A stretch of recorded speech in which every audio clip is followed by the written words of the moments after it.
নমস্কার সকল সনাতনী ভাই ও বন্ধুদের আমি করজোড়ে অনুরোধ করি, আপনারা একটা জিনিস মাথায় রাখবেন। এখনকার সময়ে আপনাদের পাশে এসে সুপ্রিম পাওয়ার বা সুপার পাওয়ার যিনি আমাদের বলা হয় শ্রীকৃষ্ণ, তিনি কিন্তু আপনার পাশে এসে দাঁড়াবে না। এই সমস্যার সম্মুখীন আপনাদের হতে হয়েছে, আপনাদের এই মোকাবেলা করতে হবে। কুরুক্ষেত্রের যুদ্ধে আপনিই এখন শ্রীকৃষ্ণ, আপনিই এখন অর্জুন, আপনিই এখন পঞ্চপাণ্ডবের ভূমিকা পালন করবেন। কুরুক্ষেত্রের যুদ্ধে যেমন পাণ্ডব আর কৌরবদের মধ্যে যুদ্ধ হয়েছিল, কৌরব ছিল 100, তারও বেশি বড় বড় যোদ্ধারা ছিল তাদের পক্ষে, কিন্তু পাণ্ডবদের পক্ষে ছিল তারা 5 ভাই এবং কিছু যোদ্ধা ছিল। এমনিভাবে আপনাদের মনে রাখতে হবে, এই পৃথিবীতে এখনকার সময়ে আপনাকেই সব কিছু ভূমিকা পালন করতে হবে। সব কিছুতেই আপনি সুপ্রিম পাওয়ারের ভূমিকা যেমন পালন করবেন, তেমনি পাণ্ডবদের ভূমিকাও পালন করতে হবে আপনাকে। কেননা এই পৃথিবীতে আপনি যদি মনে করেন যে সকল নিপীড়ন নির্যাতন সহ্য করে এই পৃথিবীতে আপনি টিকে থাকতে পারবেন, তাহলে আপনি বোকার স্বর্গে বাস করতেছেন। এই বর্তমান যে কৌরবরা আছে, এই কৌরবদের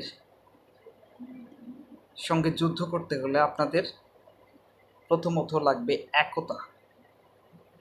একতাবদ্ধ হয়ে আপনারা যখন থাকবেন, আপনাদের দেখবেন যে কৌরবরা আপনাদের কোনো ক্ষতি করতে পারবে না। আপনারা তাদের সম্মুখীন হওয়ার জন্য অস্ত্র ধরতে হবে না, এখানে অস্ত্র লাগবে না। আপনি জাস্ট আপনার একতা প্রকাশ করুন, একজন আরেকজনের পাশে দাঁড়ান, একজন আরেকজনকে সহযোগিতার হাত বাড়িয়ে দিন। প্রত্যেক সনাতনীদের একটা কথাই বলব, আপনারা যেখানে আছেন, যে কয় পরিবার আছে, পরিবার একসঙ্গে থাকুন, একতাবদ্ধভাবে থাকুন এবং যখনই কোনো সমস্যা আসবে সেই সমস্যার সমাধান আপনারা নিজেরাই করতে শিখুন। অন্যদের সাহায্য সহযোগিতা নেওয়ার থেকে বিরত থাকুন।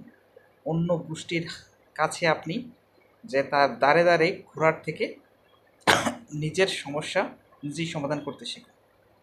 অন্যরা যদি আপনার এই সমস্যার সমাধানের হস্তক্ষেপ করে, তাহলে বুঝে নেবেন আপনি সেখানে আপনার অস্তিত্ব টিকে রাখার যে যুদ্ধ, সেই যুদ্ধে আপনি পরাজিত হন। এই পৃথিবীতে আপনার অস্তিত্ব টিকে রাখতে গেলে অবশ্যই আপনাদের সকলের একতাবদ্ধ হয়ে কাজ করতে হবে এবং একসঙ্গে থাকতে হবে। যখনই আপনারা একসঙ্গে একতাবদ্ধভাবে কাজ করবেন, তখন দেখবেন এই কৌরব বংশ, যা কৌরবরা, যারা 1000, 100 বা কোটি কোটি থাকতে পারে, আপনারা যদি 100 জন একসঙ্গে থাকেন, পাণ্ডবের মতন পাণ্ডবের মতন 5 ভাই যেমন একসঙ্গে ছিল, তাদের প্রত্যেকটা সমস্যার সমাধানের জন্য তারা প্রত্যেকেই তার প্রত্যেক জায়গা থেকে একে অন্যের সহযোগিতা করার জন্য এগিয়ে আসতেন। তেমনিভাবে আপনারা সবাই একতাবদ্ধ হয়ে কাজ করুন, দেখবেন এই কৌরব বংশ আপনাদের কোনো ক্ষতি সাধন করতে পারবে না। এখানে হিংসাত্মক মনোভাব দূর করুন। আপনারা যতই হিংসাপরায়ণ হবেন, ততই আপনাদের ক্ষতি হবে। আপনাদের ক্ষতি করার জন্য এখন এই কৌরব বংশ উঠে পড়ে লেগে আছে। আপনাদের মা বোন, আপনাদের জানমাল সকলের রক্ষার্থে আপনাদের সবসময় একসঙ্গে থাকতে হবে।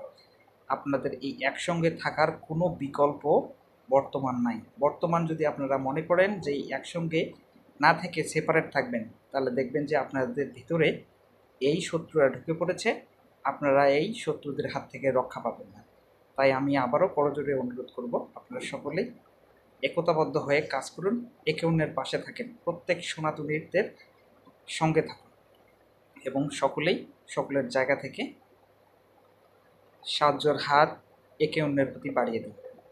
ধন্যবাদ সবাইকে, নমস্কার।